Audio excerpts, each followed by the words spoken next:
In this video, we're going to help you understand what is JSON or JSON objects because they are the foundation of a lot of what we are going to be doing in n8n. They form the bedrock of most like web communication and like when we are interacting with APIs or any HTTP requests, which we will be talking about in the next modules. But basically, everything that happens in terms of data transmission, transformation is usually in JSON format. That's why it's crucial that you understand this. And that's the topic of this video.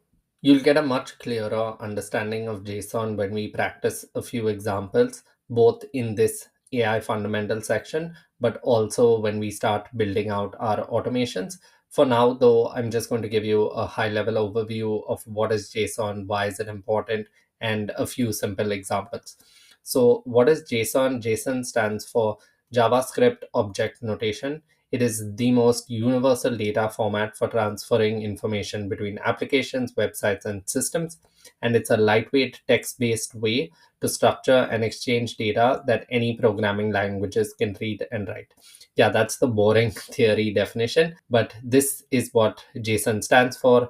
And all web communication and all applications today largely communicate through JSON. So why is it critical to understand is it is universally compatible. Every programming language can read or write JSON. It's lightweight, so it has small file sizes compared to the older versions of XML. You don't need to know what XML is, but it's an earlier format that was used for data transfer. It's human readable, it's pretty easy to see and like visualize. When we looked at our address in the last example when we were talking about data types, so that was an example of what an object or a JSON object actually is. Object and JSON object are the same things. It's become an API standard. 99% of modern APIs all use JSON for their data exchange, and it's extremely fast, quick to parse and generate. The business benefits are that it has great integration power. It can connect pretty much any two systems together.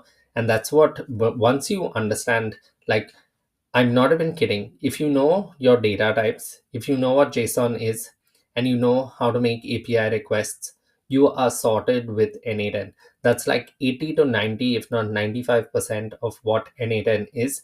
And these things you just get with practice. So the more automations you build, the more you practice, the more you ask in the community, the more you check with Claude or ChatGPT. But these are just three core concepts that you need to learn, because once you learn these, you are going to be unstoppable. So try it, just like, even if it feels a little overwhelming and completely new to you right now, that's okay. The more you practice it, we are here to help. I'm here to help. You can always DM me if you have any questions inside the Skool community. I'll be more than happy to help you out. So stick with this. It's really important. And so coming back to our lesson outline. So back in the old days, when a client, or like say your mobile application or your desktop application, needed a web page, for example, it would request a server for that information, and the server would usually send HTML and data back together. Whereas in the modern way of doing things is, say, the design or the HTML, so to speak, the design stays on your laptop or your phone. And so when your phone or your laptop as the client makes a request to the server only needs to respond with data. So therefore what happens is, because it's only responding with data, it's a lot smaller in size, so it needs less bandwidth basically to transfer. And the advantage also of doing that is, that's why your applications and stuff can now be way faster, because there's just the data that needs to be sent, which is sent in the form of JSON, which is extremely lightweight, which contributes to your apps loading faster and performing better. So that was the old way versus the new way of doing things. And for the JSON structure, which I introduced you to in the last exercise, but think of it as an Excel sheet. It becomes a lot easier to visualize when you think of it as an Excel sheet, where the columns form attributes like your name, age, email, ID, and the rows form each person's data or each JSON object. So in this case, when we were looking at John, for example, John is one object in this employees table, right? Sarah is a second object and Mike is a third object. Just building on what we learned in our last exercise when we were talking about data types. If each of these are objects, all of these combined, because each object is an employee, right? It forms a logical representation. Don't get too confused, just try and stay with me. So each employee, for example, has an ID, a name, an age, is C-suite, hobbies, and address. So when we came in here, let me just populate our hobbies again of reading, soccer, tennis, and let's run that. So we have this structure, right? We could see that this is one object. Similarly, we would have a second object and a third object, one for Sarah and another one for Mike. And basically, all three of those combined, as you can see in this outer array, because it's indicated by the square brackets, that is a collection of similar objects. So in this case, our array or our total collection of employees would have three objects, and each object would have its own ID, name, age, and so on. Think of each object as a row in an Excel sheet, and the columns as the attributes or the keys, and the cells as the values. So if we looked at this example, there would be two objects. One would be for John, one would be for Sarah, because an object is indicated by the start and close of these curly brackets. Multiple items in an overarching array are separated by a comma. So that's why we have this first item, comma, second item. And because the items are objects, each object has a key value pair. Every key on the left hand side of the colon needs to be enclosed in double quotes. So we have name, age, email, all enclosed in double quotes because they are the keys. Another word for the keys are always the column headers in your Excel or Google Sheet. So here, name, age, and email are the column headers. So they become the keys, and the values become the cell contents. So in this case, we have John, which is a string, 25, which is a number and the age, and email, which is John at email.com, which is another string. So that's how you structure objects and arrays. And getting familiar with this, even if you can't write it yet, as long as you can logically read it and understand it, that's all you need to know for right now. You can ask any Claude or ChatGPT to help you write it, correct any mistakes that you may have, and just learning how to read it is absolutely crucial though. So just to go over the syntax rules, which we covered in the last video, but just to reiterate, because this is the most important thing for you to understand, is just like what is the syntax of JSON, how to read it. So the data in the name value pairs will always have this key and then value. Every key has to be enclosed in double quotes. The values based on the data type. So if it's a string value, it would have double quotes. If it is a number, like age, it would just have the number. It could also be a boolean and just have true or false. It could also be an array, like we looked at our hobbies, which can be an array and it can just have multiple items in it. And it can also include keys which have null as the value. So if we come back here, it always starts with curly brackets. It never holds square brackets. Square brackets are for arrays inside an object. So if this was our object, okay, because it started with an opening bracket and ends with this closing curly bracket, inside it we can have a key value pair. So this key of hobbies can have a value as an array, but an object in and of itself always starts with an opening curly bracket and ends with a closing curly bracket. There are double quotes around strings to indicate text. The double quotes are also always present around keys. They may or may not be present for values based on the type of the value. And there's no comma after the last item. So here we had a comma to separate the first item from the second item, but we don't include a comma after the last time. The data types we can include in the values are all the ones we discussed. So we can have a string, a number, a boolean, null, another object, or an array, which are all the examples we saw here. An example of a string value is name, and John is a string value. Number, an example of that is either ID or age. Boolean, which is true or false, we saw for is C suite. Null, we saw for our address example. The object, which in a previous case we had structured as this entire object, we saved as, if we come back into n8n just to help you visualize it again.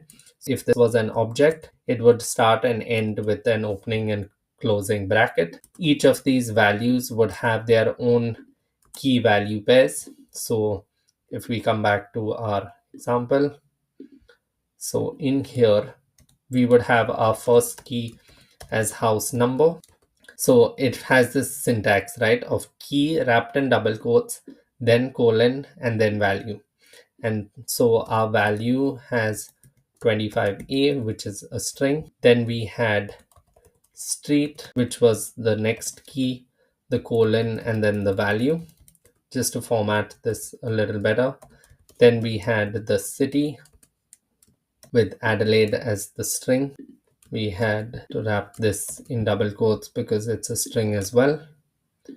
And then we had the state as South Australia, which is also a string, another key, and we wrap it in double quotes because it's a key.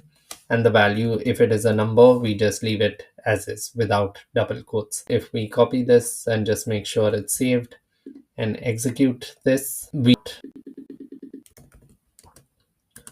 did not use the expression syntax of having the double quotes around it, and I think that's why it's throwing this error.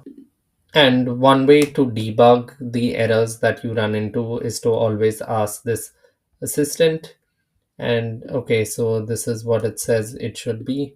So we will just copy that across, but we still have the error. It just says invalid syntax.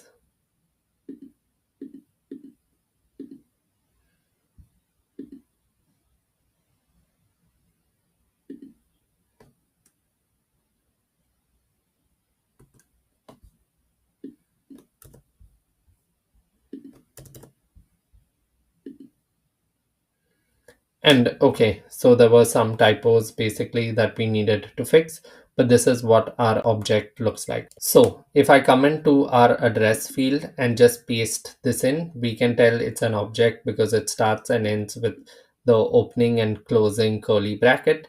We have all of our keys enclosed in double quotes, and we have all of our values as data types. So these are string values. Adelaide is a string, South Australia is a string, but 5000 is a number because it's not wrapped in double quotes. So yeah, just a quick summary of how to read JSON is to know it all starts with an opening curly bracket.